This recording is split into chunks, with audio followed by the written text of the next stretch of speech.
Students, we are on the topic soil, and in this we study soil can absorb water. Soil जो है पानी absorb कर सकती है, यानी पानी सोख सकती है. Though soil usually contains some water, it can still absorb a lot of water. जबकि soil के अंदर मॉइस्चर होती है, नमी होती है, लेकिन ये और भी ज़्यादा पानी सोख सकती है. एब्जॉर्बेशन इज कॉल्ड सोखना इन हिंदी में एब्जॉर्बेशन को सोखना कहते हैं. The absorption of water bye soil will become clear from the following activity. अगर हमको एक एक्टिविटी करेंगे जिससे ये पता चलेगा कि जो है सॉइल पानी सोखती है.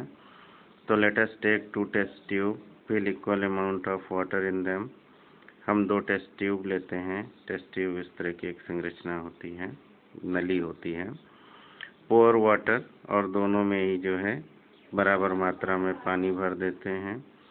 पोर water from 1 test tube on the cemented floor in the house. एक टेस्ट ट्यूब का पानी घर में जो है, जो सीमेंट की बनी हुई फ्लोर होती है, उस पर गिराते हैं. तो आप क्या देखेंगे? The water poured on the cemented floor flow down. It is not absorb by the cemented floor. जो वाटर हम फर्श पे गिराते हैं, सीमेंट की बनी हुई फर्श पे, वो एब्जॉर्ब नहीं होता है, बल्कि वो फ्लो हो जाता है, बहने लगता है. फिर क्या करेंगे? सेकेंड टेस्ट ट्यूब लेंगे, है ना, और उस ट्यूब का वाटर जो है फ्लावर पॉट, एक फ्लावर पॉट लेंगे जिसके अंदर मिट्टी होगी, सॉइल होगी, उसमें डालेंगे. तो जैसे ही आप सॉइल के अंदर वाटर को डालते हैं तो वो जल्दी से एब्जॉर्ब हो जाता है, सोख जाता है. तो cemented floor does not absorb water because it is not porous. Cemented floor water को नहीं सोखती है क्योंकि इनके अंदर छिद्र नहीं होते हैं. Soil absorb water because it is porous. अब सॉइल इसलिए वाटर सोख लेती है क्योंकि पोरस होती है, यानी उस पर छोटे छोटे छिद्र होते हैं, मिट्टी के कणों के बीच में वाटर एब्जॉर्ब हो जाता है. To find the percentage of water absorb by a soil. अब कह रहे हैं कि हम कैसे किसी भी सॉइल में कितना पानी सोखता है उसका परसेंटेज फाइंड आउट करेंगे. तो इसके लिए हमने क्या करना है, एक एक्टिविटी किया है ना. और एक्टिविटी करने के लिए हमने ये पूरा प्रोग्राम देखी है. Take a filter paper, fold it properly and fix it in a plastic funnel. एक फिल्टर पेपर लिया, ये देखिए, और उसको एक प्लास्टिक की फनल होती है, ये इसमें फिक्स कर दिया है. और इस फनल को हमने एक बीकर में रख दिया है. ये बीकर है आपका, ये वाला.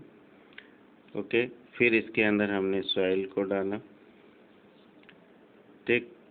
Take some dry powder of soil, weigh it on a balance.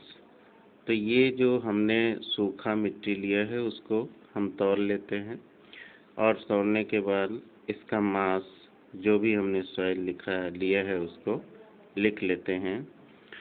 Pour this wet soil into the filter paper fixed in the funnel. और उस सॉइल को, यानी मिट्टी को, हम फिल्टर पेपर में जो फनल में लगाया है उसमें डाल देते हैं. फिर क्या करेंगे? मेजरिंग सिलेंडर लेंगे, ये है आपका मेजरिंग सिलेंडर, उसमें पानी भरेंगे, है ना. And note the initial volume of water taken in the measuring cylinder. अब इसमें ये कितना पानी लिया है उसको नोट कर लेंगे. करेक्ट. तो अभी क्या करेंगे? Take out water from the measuring cylinder with the help of dropper and pour it drop by drop on the soil kept in the funnel. एक ड्रॉपर से इस मेजरिंग सिलेंडर से तो वाटर लेंगे और इसमें ड्रॉप बाय ड्रॉप एक एक बूंद करके डालेंगे. तो आप देखेंगे all the water should not fall at once spot on the soil. तो सॉइल पे जो है सारा का सारा पानी हमें एक साथ ही नहीं डालना है. The water should be poured uniformly all over the soil. जो वाटर डालेंगे वो समान रूप से पूरी मिट्टी पे डालना है. Keep pouring water in the soil kept in the filter paper till it just start dripping from the lower end। और तब तक इस तरह से ड्रॉपर से पानी डालते रहेंगे सिलेंडर से लेके जब तक कि ये पानी नीचे गिरने ना लगे। ओके, फिर हम नोट कर लेंगे कि हमने कितना वाटर लिया। तो अभी क्या करेंगे, यहाँ पे देखिए मास ऑफ टेकन सॉइल, हमने कितना मास लिया इस मिट्टी का उसको लिया m।